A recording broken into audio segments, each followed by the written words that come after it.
तो महाराज इस तीर्थ में जो देवी बैठी है, इस देवी के बारे में आपको जानना हो तो दुर्गा सप्तशती में 6ठे अध्याय में ये देवी है।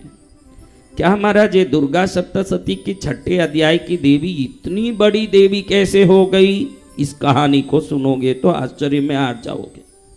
महाकाली ने सोचा कि मैं महाकाली हूं, सर्वशक्तिमयी हूं, लेकिन महालक्ष्मी और महासरस्वती दो सिद्धियां भी तो और है।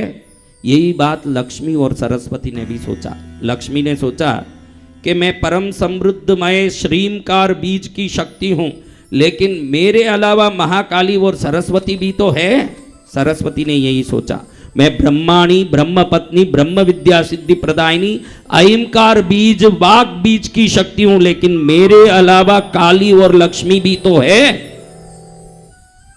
आप कहां आए हो ये समझ नहीं पड़ेगा ना, जब तक आपके अंदर में वो श्रद्धा प्रकट नहीं होगी जो होनी चाहिए। रात में कोई आके दरवाजा खटखटा रहा है, आपकी नींद बेकार हो रही है, उसके कारण आपके मन में गुस्सा आएगा कि नहीं?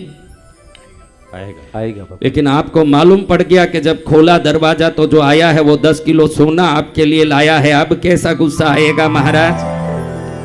इसका अर्थ है कि जिस चीज के बारे में आपको जानकारी होगी तभी वहां श्रद्धा उत्पन्न होगी। जय जय गुरुदेव। तो काली ने सोचा कि लक्ष्मी सरस्वती शक्ति मुझसे विभिन्न है। लक्ष्मी ने सोचा सरस्वती और काली शक्ति मुझसे पृथक है। सरस्वती ने सोचा लक्ष्मी और काली की शक्ति मुझसे भेद है। संयोग ऐसा हुआ, तीनों का मिलन हुआ। किनका? महाकाली, महालक्ष्मी और महासरस्वती, तीनों का मिलन हुआ। काली कहती है कि मैं दुष्टों का मर्दन करने, शत्रुओं का वध करने परम सामर्थ्यमय महाशक्ति हूं। लक्ष्मी कहती है रंक को राजा बनाने, राजा को चक्रवर्ती बनाने, चक्रवर्ती को इंद्र बनाने, इंद्र को शक्रेंद्र बनाने मैं सामर्थ्यवान हूं।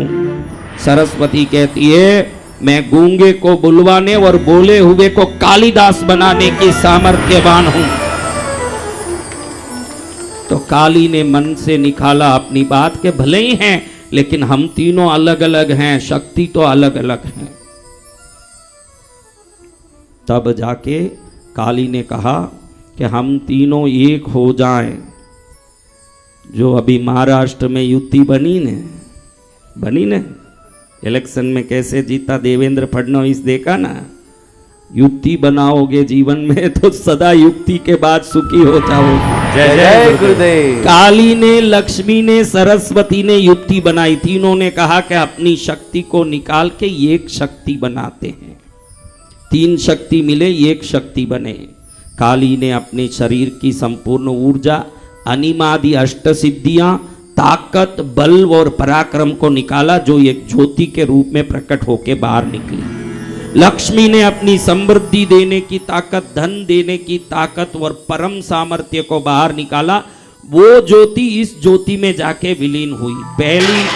पहली ज्योति थी नील वर्ण ज्योति, दूसरी ज्योति थी पीला वर्ण का ज्योति, तीसरा सरस्वती ने अपने महाज्ञान और अनंत विद्याओं की सिद्धि और सर्व वैभव को निकाल के इस ज्योति में श्वेत वर्ण ज्योति को मिलाया।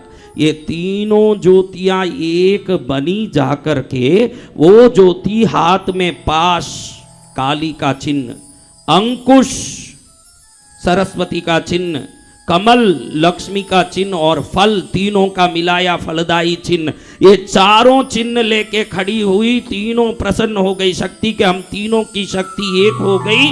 उस शक्ति को आदेश दिया कि तू दक्षिण में कृष्णगिरी नाम के क्षेत्र में रह के समस्त जगत का कल्याण करने वाली महाशक्ति बन जाए। जय जय गुरुदेव।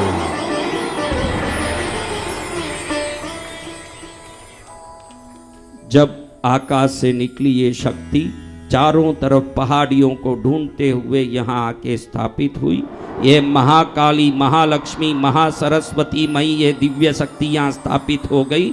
इसलिए विश्व में सर्वोत्तम ये शक्ति जिसको ज्ञान चाहिए, बच्चे आज यहाँ आके आईएएस कितने ही लोग बन गए, आईपीएस बन गए, बड़े बड़े ऑफिसर, पुलिस वाले बन गए, आर्मी में चले गए, बड़े बड़े काम। और काली की शक्ति यहाँ ऐसे काम करे जो यहाँ दर्शन करने वाले के शत्रुओं के मुंह चकनाचूर हो जाए।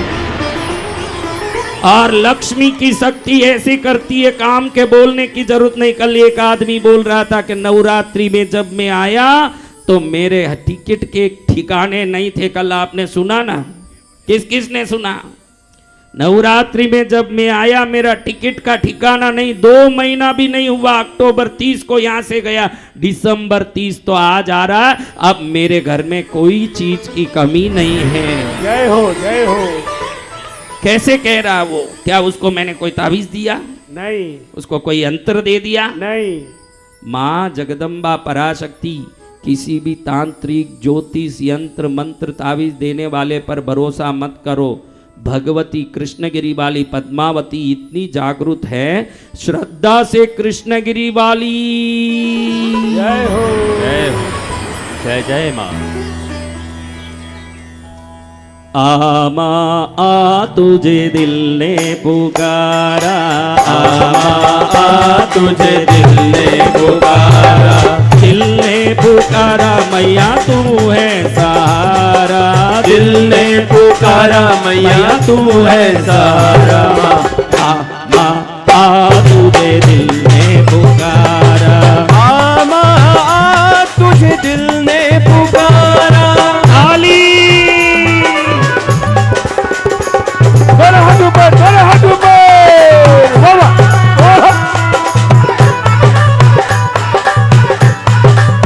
अब ये भी ध्यान रखना कि ये कोई वसंत विजयी इस तीर्थ का पीठाधीश है तो मैं पीठाधीश नहीं हूँ। हजारों सिद्ध पुरुष पहले यहाँ साधना किए हैं। कई लोगों की इस जगह में जीव समाधियाँ हैं। कई सिद्ध पुरुषों की यहाँ पर विद्यमानता है। उन सभी महापुरुषों की शक्ति सदा यहाँ व्यापित रहती है। वही इस बच्चे को भी चला रही है, ध्यान रखना। वही शक्ति हमको भी शक्ति दे रही है। ये कोई साधारण जगह मत समझना। रात में कई बार मैं बोलता हूँ कि नागराज के बिल के पास जाके बैठो आप लोग रात के समय। हर एक को बोलता हूँ, कोई जाते नहीं जल्दी, लेकिन जाके रात में 10 बजे बाद वहाँ बैठ के देखो, क्योंकि उस समय आवाज़ कम रहता है। आपको स्पष्ट सुनाई देगा कि देवता वहाँ नृत्य कर रहे हैं और ढोल वाद्य और नूपुर की आवाज़ आती है वहाँ पर। किस किस ने सुना है वो आवाज़? वो हाथ ऊंचा करो पहले सुने हुए लोग। वहाँ ढोल वाद्य नृत्य की आवाज़ आती है, जहाँ माँ के दरबार में देवता नाचते हैं।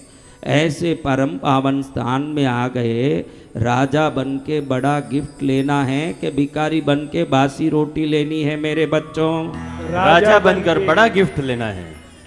माता जी, रानी बन के गिफ्ट लेना है कि ऐसे बैठने में ही तड़कते रहना है? क्योंकि भिखारी की टाइप में आ के गई, इसलिए माँ अभी तक ठीक नहीं की। एकदम माँ को बोल दो, मैं तेरी बच्ची हूँ, मेरा कल्याण कर।